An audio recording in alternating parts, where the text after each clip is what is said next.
Hello, we are live on our third Ubuntu testing day. Thanks for joining us. And for today, we have Kevin Gunn, who will show us a lot of cool, nice features that they have been working on Unity 8. Kevin, would you like to introduce yourself?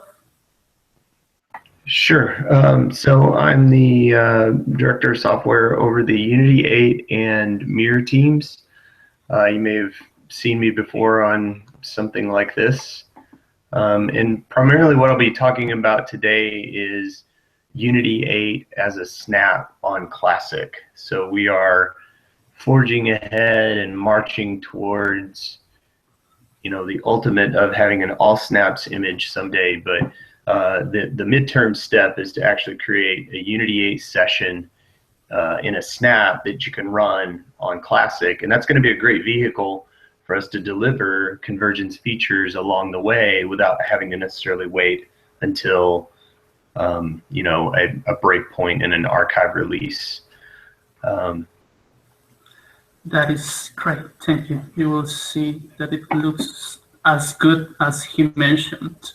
And we have with us, as usual, Kyle and Julia. You want to say hi? Hey, I'm Kyle Fazzari. I'm a developer on the Snapcraft team here at Canonical.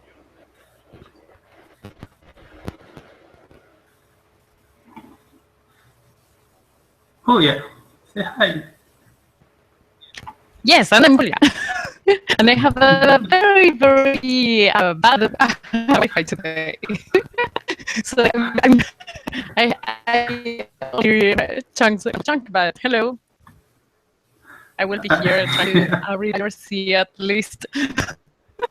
Thank you. Yes, I can see that it's a bad connection, and it would be great if you are on IRC.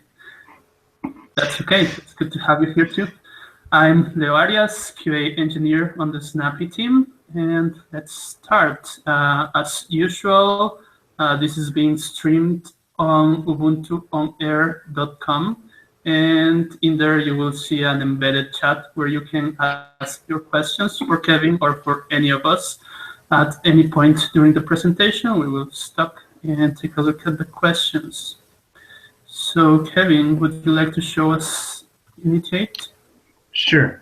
So let me just start off by sharing one thing, and I'll share it in the IRC channel. This is a document that should be visible to people in public. If it's not, just say so, and I'll make it so. One of the guys on the team made it public last week, I believe. So it's available for comment, not for edit, and it truly is really cutting edge, right? So be forewarned, you are really catching us in the midst of development and fixing things up. So to back up, right, we know that we've been working on Unity 8, and we do have, as part of the 16.10 release, we had Unity 8 as a desktop session, which is great. We knew we had Snaps coming along, and so as I said before, Snaps is a great opportunity for us to continue to deliver Unity 8 features into that desktop experience through delivering a snap rather than having to wait for an archive release to update our entire packaging, as well as it helps us adopt the new technology and exercise all of our bits in a snappy configuration. So if you follow that document, there's really for those playing at home that might want to try, there's a couple of things I would point out. Kevin, it sounds like that document is not open to the public. It is not here. Let me make sure that it is. So. Sorry to derail you. That's okay. We also had a question come in that is not overly surprising, but Coder Europe wants to know when realistically you think we'll see Unity 8 as the default in an LTS.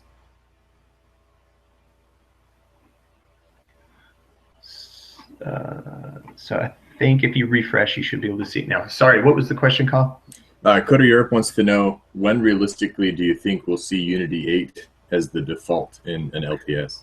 Right, as the default in an LTS. So for those that know, right, so LTSs fall on a 2-year cadence. So we just did 1604 was an LTS. 1804 will be the next window for that. And that is our hope and our plan, that at that time we would be the default for the desktop. And part of that journey too is transitioning to an all snaps image, and in that same time frame. And we really wanted to marry those two things together so that Unity 8 is part of that same new technology. So what I mean by that is we didn't want to make Unity 8 the default on the desktop in a dev-based world. We would want to make it a part of the new snappy world. And I saw someone's question on there, what is classic? Dev-based is classic. So when I say classic, that's what I really mean. And sorry for that. I'll try to use the term dev-based for the rest of the discussion. I'll slip up a few times, I'm sure. With respect to the instructions that I just shared, though, so the primary thing is you do have to go get, this makes a couple of assumptions, right? That you're already running Snappy on your desktop at the moment, so that you've played around with it a little bit. If you don't know, right, and I'm sure if you're joining this, if you joined before, these guys have pointed you to snapcraft.io. It's a great introduction to that world if you need to have that introduction made. So assuming that you got the Ubuntu core loaded on your desktop and that you're playing around with it there, you can go do snap install Unity 8 session, and it's on the Edge channel. And at the moment, it's also, you have to load it in dev mode to get it. Now, just to pause there, you said if you have Ubuntu core installed, but that's actually for Classic. Is that correct, or is that actually for core? That's for Classic. Sorry. Okay. Yeah. Okay. Just wanted to double check. Yeah. So once you get the snap installed, the other part that you need is you need to have a kind of newer version of the Unity 8 desktop session. So there's some instructions below. Kind of breaks it up into two parts, right? One is going and getting the snap, and the other one is running the session. So after you go get the snap, you would go ahead and make sure that you have the stable phone overlay PPA added, and then you would install Unity 8-session-snap. And what that'll do is that will make it so that your LightDM comes up with the right choice toggled, so that you can choose the Unity 8 snap as the session that you want to work in. And then the other following step is there's a little script you should run called Unity 8 snap install. And what that'll do is it'll go grab a bunch of other snaps that are actually applications that you can at some point run inside your Unity 8 session snap. So back to the Unity 8 session snap itself. So we are pushing that regularly to the Edge channel in the store. Right now we just uncovered a bug that Launchpad is, for whatever reason, timing out. We wanted it to automatically update the snap every time we build. We've actually got a silo that we're building in. You'll see it referenced in the notes, so that as we make improvements and as we land those on branches, that's just getting built and available to the team as we go, right? So you can just go get the latest thing in the store. But we did find a bug where Launchpad was timing out on the upload. So we're having someone look at that. In the meantime, we're having to manually upload. So if it ever seems stale or old, you can always go grab it directly from the silo that's referenced, and you can just load it manually if you need to. Speaking of that, we do have a question. How safe is that snap? Is it going to mess with the OS? Ice Cream wants to know. No, yeah. So to be clear, we've made sure that anything that's actually landed with respect to the Unity 8 session snap is totally safe, right? So the part about being able to toggle between those two is totally safe. It's not going to mess with your Unity 7 session.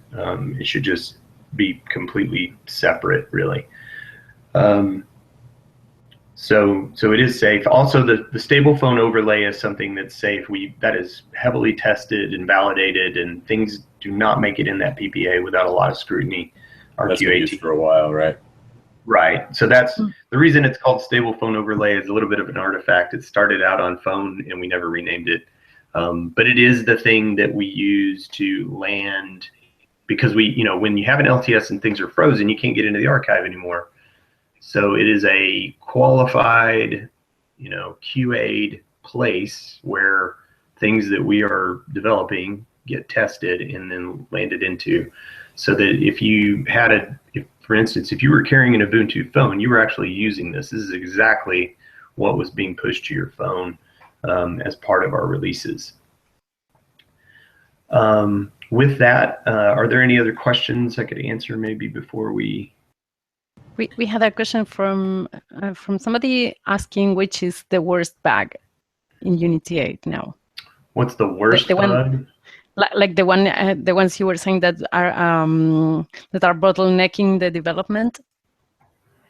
Right. So, like I say, we are in the midst of development, right? And this is you got to think of it as this is the mating of Unity 8 with the snappy configuration. So Unity 8 itself, if you're running it in a dev-based system, it's quite usable, actually. There's a few people out in the community that have posted videos that have, they're using it basically as a daily driver, and it is that functional. So Unity 8 standalone by itself is really pretty good and stable. We're adding features to it. Those features are being tested. They're reliable. Now, I will say when we go into the snappy world, that's where we're having to go back in and fix some things. And a lot of this is driven from the fact that in the snap world, you're obviously confined to your little space, right? You're not allowed to just make assumptions about things being readable or writable on the system. So a lot of the bugs that are experienced with this specific configuration of Unity 8 in a snappy configuration have to do with not being able to, break out of that confinement. While it may feel like a bug, it's not really a bug, right? It's actually a feature. The whole concept of Snap technology is that it's much more secure than the traditional shared library Debian space that people are used to working in. And the cost of that is having to rework some code to say, hey, you can't assume that you can just go access this library on the system. Pardon me.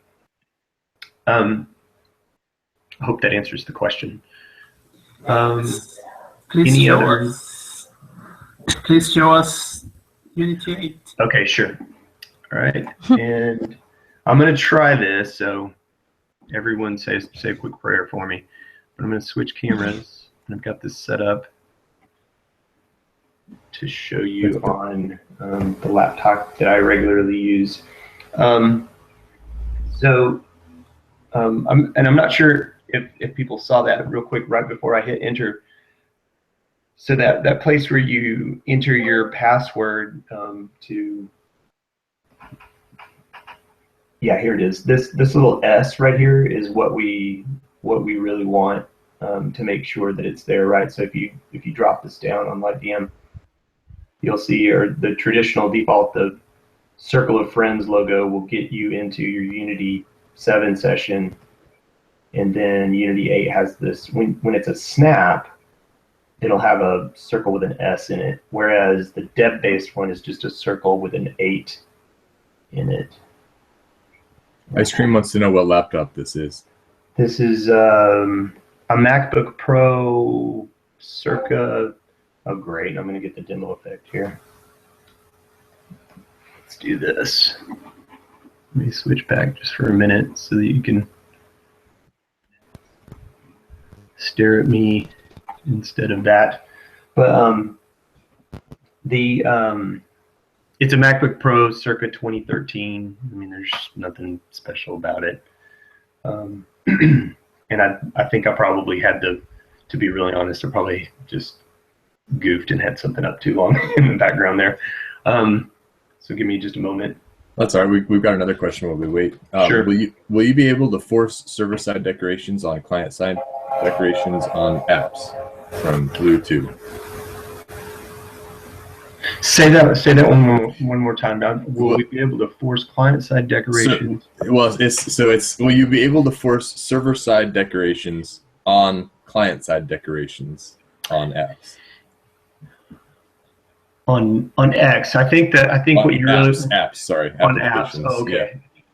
Yeah. So specifically, this person might know a little bit about GTK. So GTK makes an assumption that they kind of own the space for client-side decorations, and I think in that particular instance, what we're going to do is probably have at least today the way the toolkit is built, we're going to make the assumption that the apps are going to do the right thing, and that they're going to provide their own close buttons and things like that. We won't leave the user high and dry, because we will and do have the ability to have the right edge spread on so that if you have, for instance, let's say you have a slightly misbehaving app and they didn't draw an X out button or something like that, and you need to get rid of that window, you still have the availability to go in as a user and say, okay, give me my right edge spread, and it'll give you the every app you've got open, and then you'll be able to select on each app the ability to close those items out. We do want to work with that community going forward, so that we have the ability to have possibly a hybrid approach in the future, so that maybe there's a little reserved area for the system, and that they know that the system's going to take care of that, and then they'll still have the ability to put in their own client-side decorations, and as they go forward. Man, I am suffering the demo effect today. I can show it here if you want. I have it. Okay. I have it in a KVM, but well, it's not the real machine, so it has the KVM problems. But we can take a look. Let me share my screen.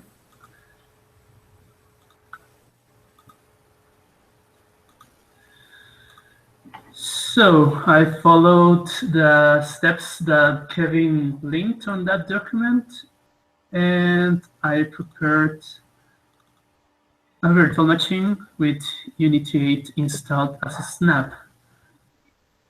It will take some time loading, but should be here soon. On previous sessions, we saw how to set up the virtual machines and how to make sure that we have a clean one, and how this will never affect your real machine. So you will see here what Kevin was showing us, just in a controlled environment. We have the default Ubuntu session with the Ubuntu logo, and then we have the experimental S Unity 8 session, where we can log in.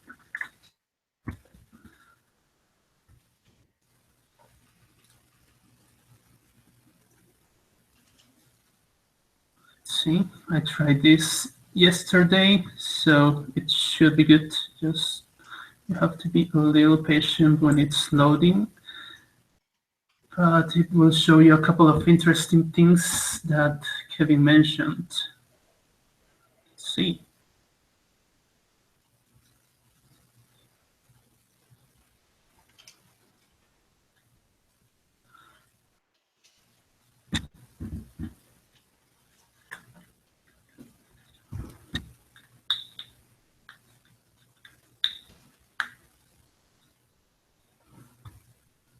Coming, I promise. I can see it there.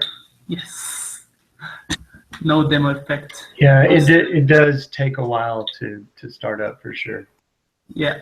Well, and as Kevin mentioned, this is in active development. Some of the things will not work and are not expected to work, but that's precisely what we are looking for here. This is a nice project with a bunch of nice developers that will gladly take your bug reports and help you getting started contributing with them. So this is basically what we have also on the Ubuntu phone, which is awesome because we are really achieving convergence here. I can swipe to the right and see other scopes, just as I would have done on the phone. I can swipe left and come back. I can open one of these applications. This is system settings, and let's see. Yeah, I can go to other parts of system settings, and I love this thing. It's just landed on my phone yesterday, and it's awesome. It's the new switcher from applications, and it works exactly the same on the desktop machine. So back here now, Kevin, I have a big problem in here. That's I can't move the mouse to the top of the window. So yeah, so if you connect a USB mouse to your laptop, in that particular VM, there's a selection that you can make under one of the configuration options, and you can say redirect USB mouse to your VM, and so it'll behave like you're totally on the VM. Okay, I don't know how to do that. So for now, let's stay on this part of the screen. I will take a look later how to do it. Yeah, I have some references I can post to this channel later too. I have like a little video because it's kind of buried. That would be great. So here's a store too. I think I read that the installation of new snaps is in progress, right? Yeah, so that's actually what we're struggling with at the moment. So there's a policy issue that prevents us from doing GUI installs. You can install from the command line, but you can't install from the store at the moment, or through the scope rather. Sorry. Right. So I'm wondering. Let me try to get back to you to see you while I'm talking. No problem. Stop. So we've got a question here. Can we install the Unity 8 Snap session on the M10 tablet?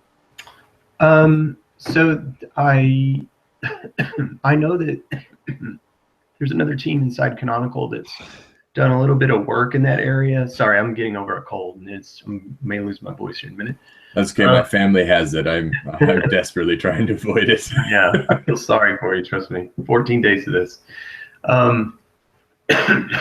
But there's a team inside Canonical that's done some work for that.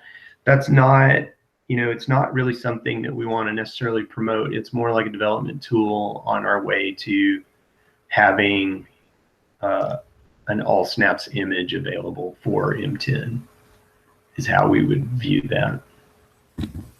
Whereas the Unity 8 session on Classic on the desktop is something that we do want to promote. And a lot of that goes to maintenance overhead of dealing with that, right? So that's not why we're not treating that as something we necessarily want to qualify. And I've been talking and I was letting you go on, Leo, but so I got it working on my machine as well. My Snapd had crashed on my machine. That was the issue. So I just had to restart Snapd. But basically the same features exist, the same ones that you showed. Being able to open system settings, the dash, the panel works. I think we just fixed sound recently, so there's system sounds available now. Everything's in a little bit of variety of flux right now. I think the browser, I got the browser to launch one time last night, but I doubt it. We'll try it. So I have a question there. That's what I'm wondering. Like, you know that some things are not working and you expect some things to not work yet. Right. So if somebody wants to help you testing, Unity 8, it seems it's not good for them to just file bugs for the things that they find, but maybe they should talk to you and your developers first. Yeah, definitely. So the Ubuntu-Touch channel is still a good channel. I mean, almost everyone that's working on this is in that channel and is available. So if you wanted to give anybody a heads up in there or ask questions, folks in there would answer. There is a link in the instructions as well at the very top. I think there's like a a known issues link that has an outline of a variety of bugs that have merge proposals attached to them and that sort of thing. So so that's available there. But again, if you need to have a conversation about it or want to find out if we know, please hit us up in Ubuntu Touch. Okay, thanks. And as always, we will make a summary of this presentation with all the links that Kevin mentioned and all the places that you can go and talk to them if you are wondering what's not going well. Here's a good question. Is it possible, Kevin, that you probably haven't tried this out, but just spitball it. Is it possible to install this snap on other distros that support snaps, like Arch? The snap itself, yes. The answer is yes. The answer is, well, but the question is, will it work? So the reason I'm saying that is you don't necessarily need to do the the Unity 8 snap session install script and all that, right? Like, so we've actually run. So I think actually I don't know, Leo, did you, when you were showing that, was that Ubuntu Core or was that on a classic? No, it was Senial desktop. Okay, right.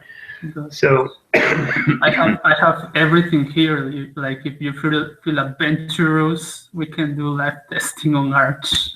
Right. So I've actually run it on Ubuntu Core as well, right? So you just go to the command line, do Unity 8 session, and it'll launch. So that is possible, right? You don't necessarily need everything. And that's in the instructions too. So the instructions go through, there's sort of 3 ways you can run it right now that we've played with, right? So there's Unity 8 session snap on classic or the dev-based system. And then there's Unity 8 snap on Ubuntu Core, which is an all snaps environment, right? So it's a kernel snap, a gadget snap, and a core snap. And then that same configuration, the Ubuntu Core on a Dragon board, so ARM64. So those are all the ones that we've played with. And we uncovered a bug on Dragon board. It's not very usable. It doesn't get very far. We've got someone investigating that. Actually, I think they fixed it. So maybe I need to test it today to see if that's better now. Yes, and hopefully in a month or so, we will be showing all these things on the Dragon board in these sessions. It will be awesome. So do we have any more questions or should we continue? We do. We're being asked about the Unity 8 backlist. Sorry, what's the question about the Unity 8 bug list?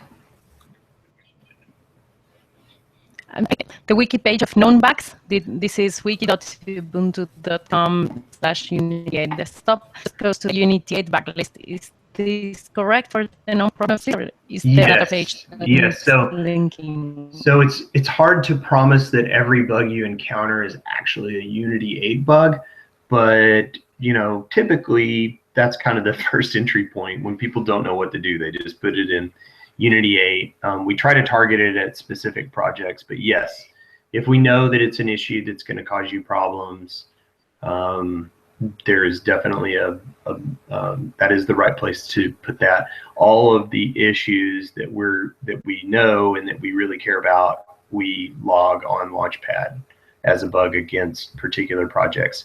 So Unity 8 is definitely one that we log bugs against.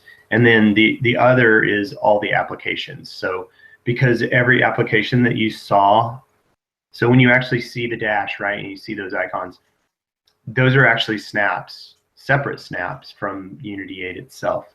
Those have been installed separately. Those have their own Launchpad projects, which we can file bugs against as well if they have particular issues. And that's why you experience such a variety of application functionality. Is, some apps will launch and they're completely usable, like the Unity System Settings app. Some apps will launch mostly and be mostly usable, like the browser snap. And then some apps are struggling at the moment to launch, right? Like I think Terminal itself is having issues right now. I can't even get it to launch. So, and all of that again goes back to the fact that in a snappy world, all those apps are confined, right? They can't get out of their little sandbox area to function. Right. I would like to take some minutes to continue on our journey to set up our testing machines, and then come back to Unity 8.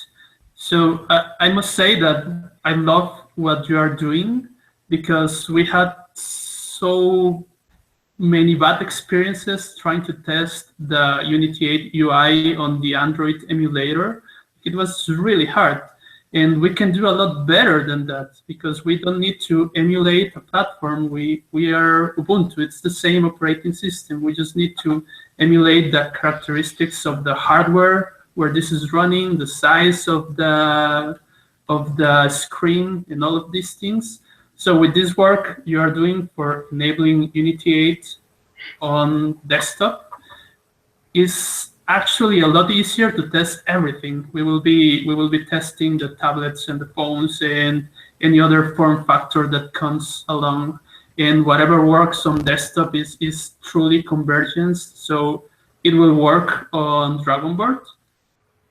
So let me go back to the virtual machines. I wanted to show you a couple of tricks to make it faster. On the last sessions, we saw that my connection is terrible and it's really slow. So handling virtual machines, like 10 virtual machines, will be a big mess. Let's take a look at some things that we can do to make it a little better. So let me start the pristine machine that we created on the first session. And well, pristine for the newcomers means that this machine is clean. Did a cow show up over there?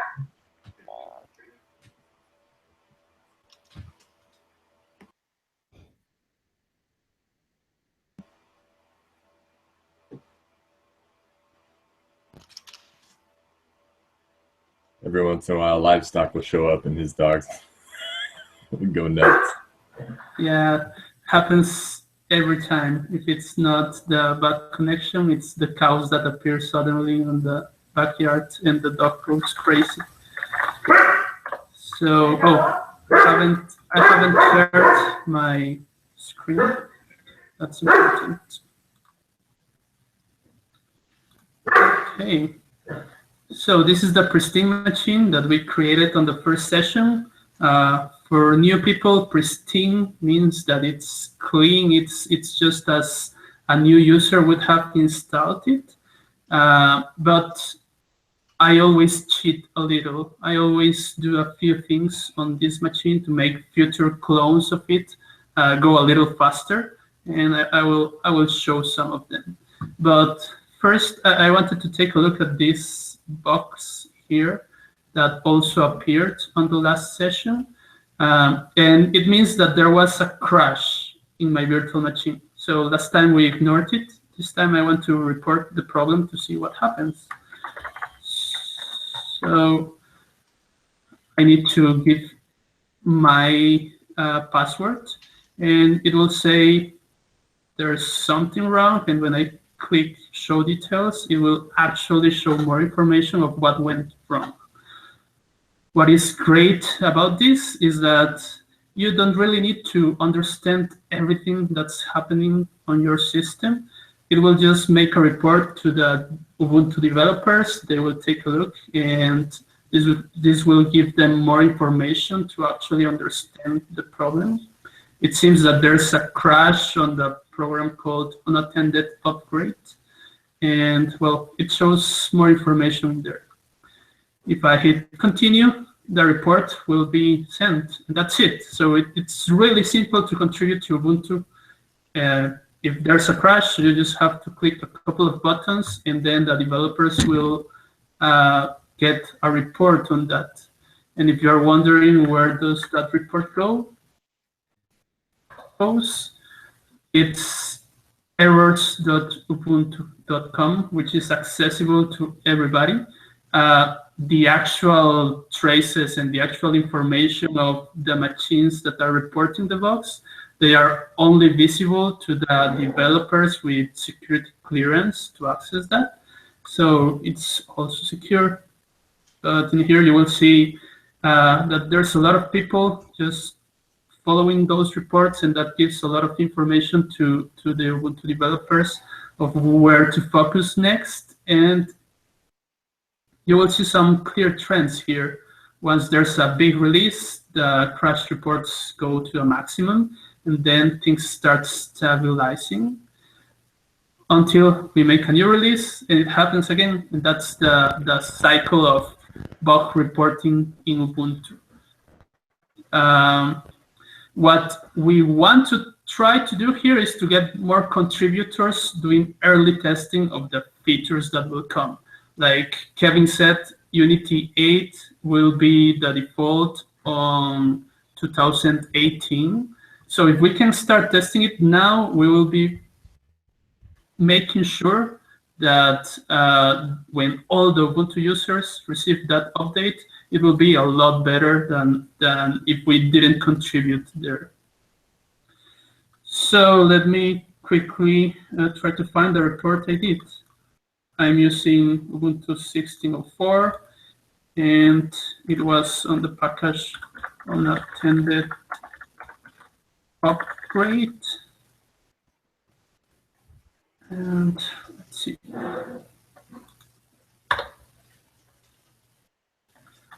Unattended.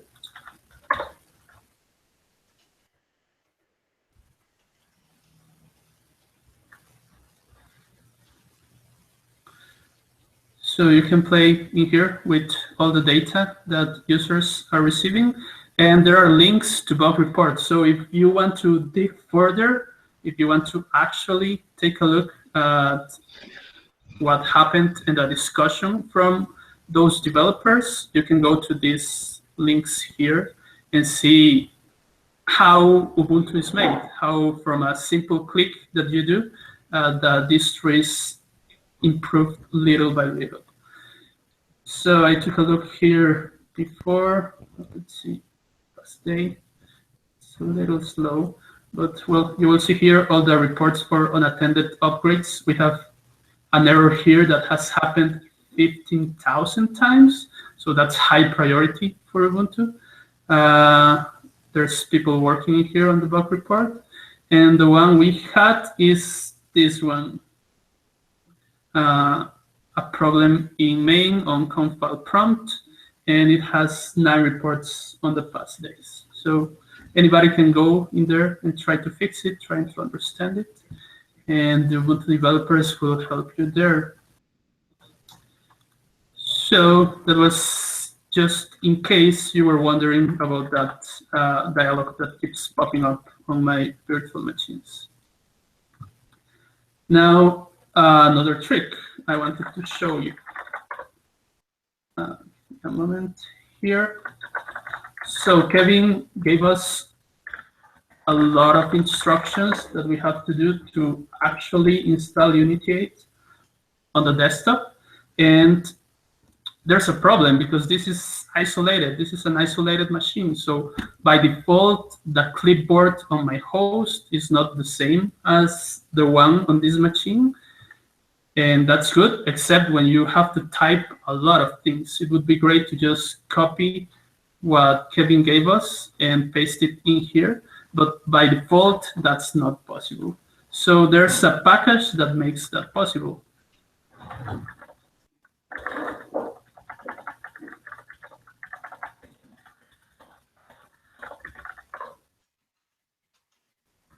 It's called Spice BV Agent. So this is, in theory, a pristine machine, but it's really not. What I did first was to install this. So I had enabled copy paste in here. So I can do something like copy in a different window and paste here, and it will work. That by default on your virtual machines will not. So that was one quick trick to make your life a little easier. The other one is to use a cache to store the Debian packages that you download. On these steps to install the Unity 8 Snap, you will see that you have to install some packages from a PPA, and that will take some time, especially if your network is terrible like mine, especially if you have 10 virtual machines and 3 real machines and you're testing on them every day. So the trick here is to install another package and configure the host with this file.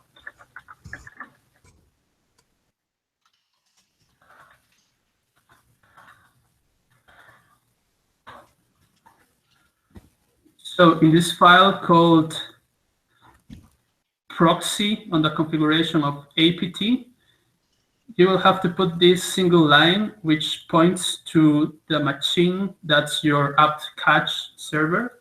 And well, I will give you links with detailed instructions of how to do this, so you can follow it later. It's really simple. And then on the host, you just have to install one package called apt catcher ng. That's what I do here on my real machine. This is the host for the virtual machines. And then I just come to my pristine machine every day, do an update.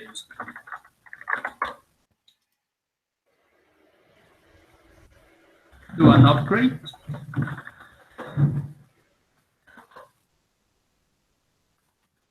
And these packages are not really downloaded from the Ubuntu archive. They are just downloaded from the host, which is way, way faster than if I didn't set up the catcher engine. Okay, but that's the only thing I want to do.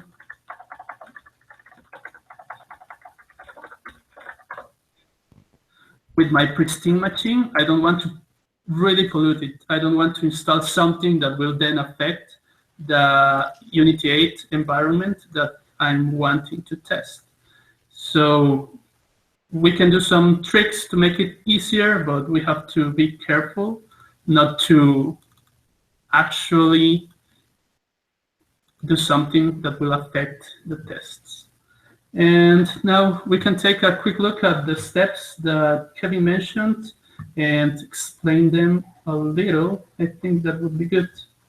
So, Kyle, maybe you can explain to us what are PPAs? What's that first step that we had to do? Yeah, so Kevin kind of covered this, but once a version of Ubuntu has been released, it's somewhat difficult to get updates back into it because you have to go through what's called an SRU process, so a stable release update, and there are some restrictions on what you can actually put back there, like no major version bumps, etc.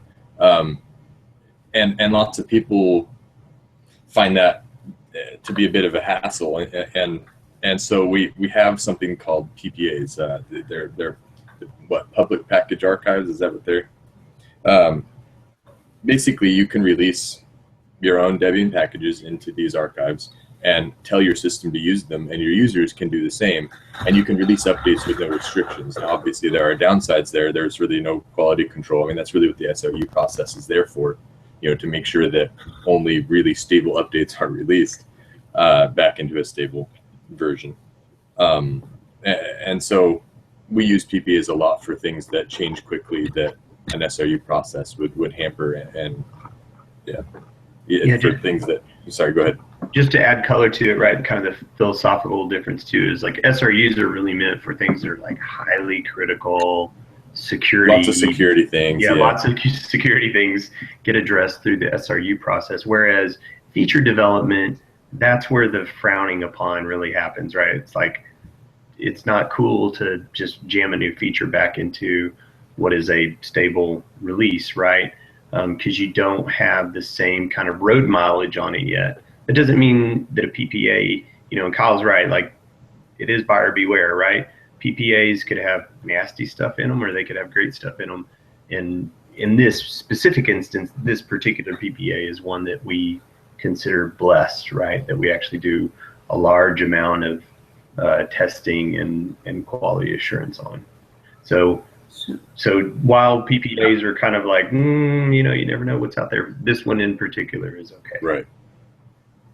A question for you, Kevin. So are we going to need this PPA until the release of 1804, or at some point the Snap will be self-contained? Yeah, it truly should be that the Snap will be self-contained. I actually ran an experiment, I guess it was yesterday, when I was kind of preparing for this meeting, and I did actually succeed with a clean Xenial version. So I added the added the PPA into my apt list, but I didn't install any packages from it except for the new session stuff in order to get the toggle on the greeter. That was like the one thing that's only in the PPA. So, you know, eventually that'll go away, right? With Zesty, that's just part of Zesty. You won't need the PPA there. So the steps to help you testing will be a lot easier. Yeah, eventually that PPA step should go away. Like when we move beyond, like once Zesty becomes available and people kind of, you know, take a step forward, then they won't need that. Now, if people want to stay on an LTS and they're stuck on 1604, they'll need it, right? If they want to do this kind of bleeding edge stuff with an LTS. And while he's doing that, Kevin, we had another question that, a little while back, and I wanted to wait for a second to ask it. From Scopes, the laptops with Unity 8, will there be gesture capabilities like Mac OS has with MacBook swipes, multi-touch, etc.? So the answer is basically yes. So we've got that built into Unity 8 itself, right? So Unity 8 has been available on the phone and tablet devices as well, right? So there is gesture capability there. Like for instance, if you've played around with a tablet, there's like a 3-finger gesture where you can take like a full screen, what we call main stage application, and then drag it over, and it'll turn into like a side stage resized application on the edge. So those will be there. The caveat, I guess, is, of course, it needs hardware support to do that, right? So only devices that, I just don't want to set bad expectations from people that, you know, they go out and they buy something and it doesn't work. But as long as the device supports it, it should work. And is that something you? I mean, there are really nowadays there are two ways to have gestures, right? One is with the touch screen, which I assume you guys support just from the phone stuff, but right. The mouse as well. Right, and that's where it gets a little tricky too. It would depend, but there's, you know, I haven't played around enough with like trackpads or stuff like that on Unity 8. I'll punt and say I don't know. It might work. I wouldn't be surprised if it worked. To be fair, the question didn't ask that. I wanted to. Yeah. Yeah. Sorry, Leo, didn't mean to detract. Go ahead. No, I'm just looking at the process in here. Oh wait, I need to share. Share again. Here, right. So you will see I added the PPA with this command. I installed a package from that PPA. If you took a look at what I was doing, I never typed anything. I just copy and pasted it, even if it's inside the virtual machine. And this installation was really, really fast because it's using the cache that I set up. So the last step is to call the command that we just installed. What it really does is just call the snap install commands to install the different components of Unity 8. Those are the snaps that will come pre-installed on 18.04 in Ubuntu. But with this command, you can do it easier. And it will take some time. As we saw before, every time you install a new snap, it will first install Ubuntu Core. Then it will install the full snap, that it's a lot bigger than depths in most cases. But we also discussed about the added benefits of keeping all your dependencies tracked in the same snap. And we talked about delta uploads and delta downloads that will make only the first time you do this really slow. The others will be a lot faster. But, well, I was following the suggestions from Kyle and Julia, and instead of waiting for this, I will do what the cooking shows do, and we'll show you the final product. Pull it out of the oven. Yeah. So this is not fake. This is just like fast forward to what we did before. So it's like 3 steps. We'll get you an Ubuntu with Unity 8 ready to test and ready to help Kevin's team to get it better.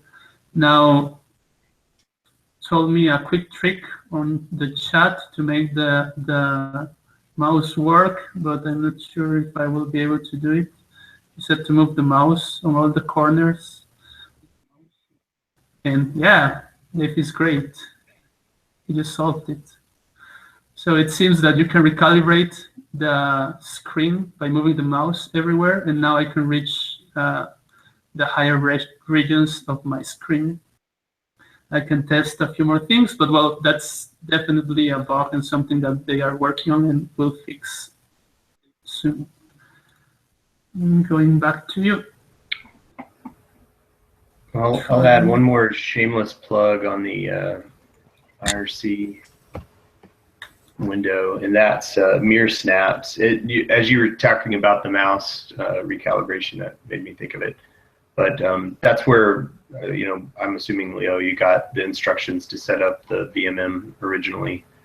So those are there on that MereSnaps link that I just shared. And that whole effort, that MereSnaps thing is all about like a Mere kiosk. The concept that you might not necessarily need a full shell. There are people out in the world that do digital signage and point of sale machines and all kinds of things that don't necessarily require a full shell, where they have like a really isolated application. They need something really simple, small footprint. That's what that's for. But if you're interested in that kind of thing, please go play with it and find me on IRC. That is great. We saw the demo from Kevin a couple of months ago, and it's impressive. Would you like to join us in January, Kevin, to show the kiosk Sure. on the Dragon board? Yep, and it's improved a lot, actually. Alberto Aguirre on the Mere team has put in a lot of work kind of improving that overall experience, especially as, if you're just coming at it fresh, it's much more simplified than where I had it. So okay, that will be nice. And it's the first time we planned a session ahead of time. We now have a guest ready for January. It's good.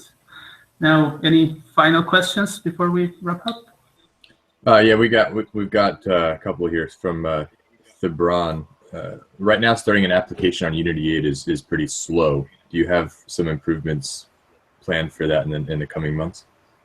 Right. So yeah, definitely. We at the beginning of summer, we knew that this was a problem, right? Like it was in the air a little bit among ourselves as well of, man, that's a bummer, you know, have you experienced this? Have you experienced that? And there were a few applications that were taking longer than others. Some were super painful. I mean, it was like, you know, 9-10 seconds kind of thing.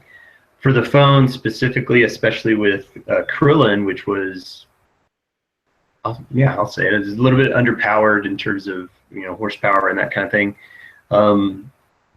You know, you could really feel it, right? And we had the target of trying to get everything down in kind of in the 3-second range was our target. And so we spent the entire summer digging into that and kind of turning over rocks. And so we sort of did a, you know, let's go dig into the system and see what's generic and common for everything. Let's look at that first. And then we went to application-specific items towards the end of summer. And we got everything, for the most part, down around 3 seconds, and we started to measure those and track those. So that is something that hopefully, if you're on more recent releases of Unity 8, especially if you're talking about a device that you're carrying, hopefully you see a difference with the latest releases. And of course, if you feel like something is strangely taking too long, you know, file a bug. We're interested to know.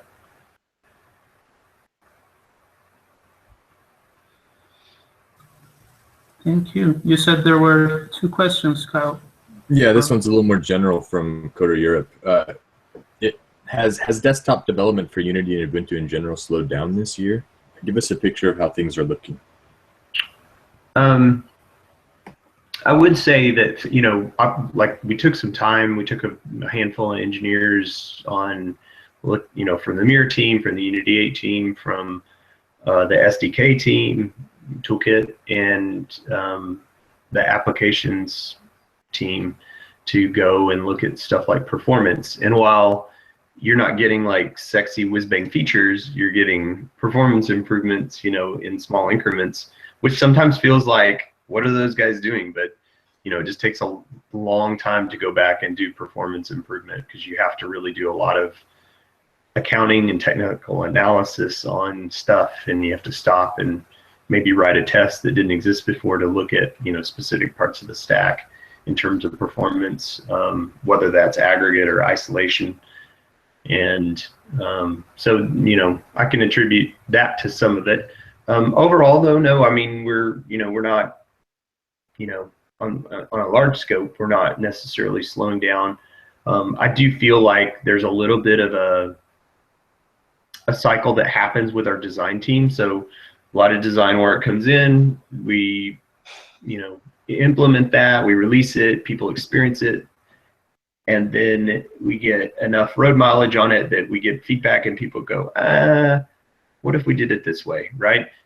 The design team then goes, picks that up again, they go think about it, and then feed it back out to us as kind of a Mark II of the shell or whatever it may be. For instance, the apps you'll notice very soon are going to move from the dash and the scope to, there's going to be a drawer that comes out on the launcher that has all your apps installed.